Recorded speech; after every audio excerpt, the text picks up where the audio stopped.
Hello everyone, welcome to another middle of the week. How you doing, folks? We've made it to September now, getting into the last sections of the year. We're out of summer. It's a weird feeling, but I hope you're still doing good. My name is Michael Halfhill. I'm the lead pastor here at the Piedmont Park Seventh-day Adventist Church, and things are very busy around here at Piedmont as fall kicks in with schools going on. Things are busy. Our clubs are starting tonight. Well, Pathfinder started last week, and Adventure Club starts tonight at 6:30. So lots of things happening. We're getting ready for an evangelism series starting next Wednesday, September 10. So lots of great things happening that you can catch here in person or online. But I wanted to share with you a verse, a very tough verse from the Bible. Very tough. One of the toughest, perhaps. And this verse is not in the Old Testament. Some people think that all the tough verses are in the Old Testament, but no, there's plenty of tough stuff in the New Testament as well. This hard verse comes from the book of James, which is a wonderful book. I love the book of James, a lot of practical Christianity in there, and that's what this is about. It's James chapter 2, starting in verse 1.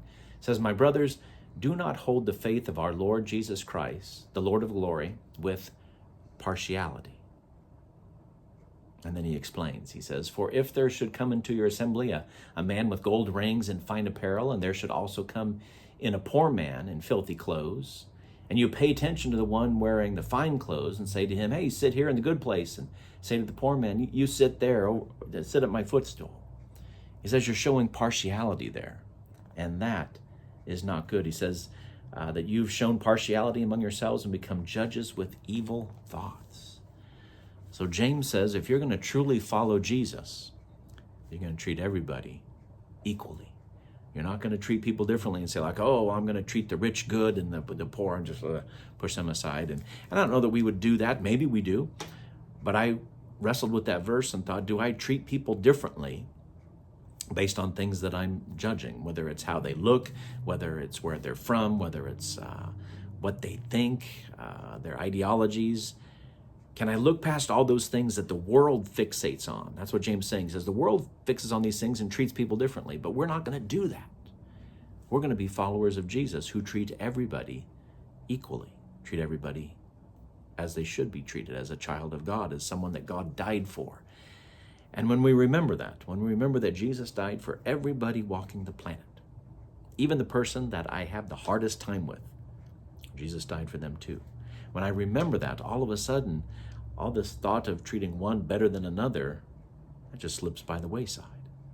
That can't happen because Jesus died for everyone.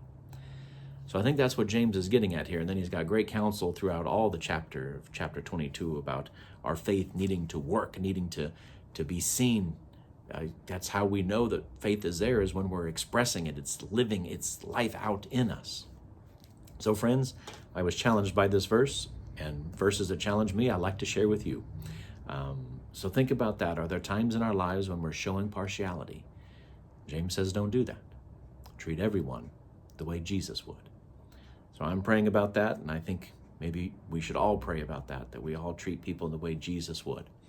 Friends, I hope you have a great rest of your week. I hope you'll join us this coming Saturday here at Piedmont Park, because we're going to be finishing up our sermon series. We've been doing a sermon series on the God of second chances, and this is the very last one. It's one of my favorite characters in the Bible. I hope you'll join us here, 11 o'clock at Piedmont Park. You can join online, YouTube or Facebook, or in person. We'd love to have you come in person. And our Bible study time is at 9:30 Saturday morning as well. Friends, have a great rest of your week. Take care, everyone, and let's take care of everyone.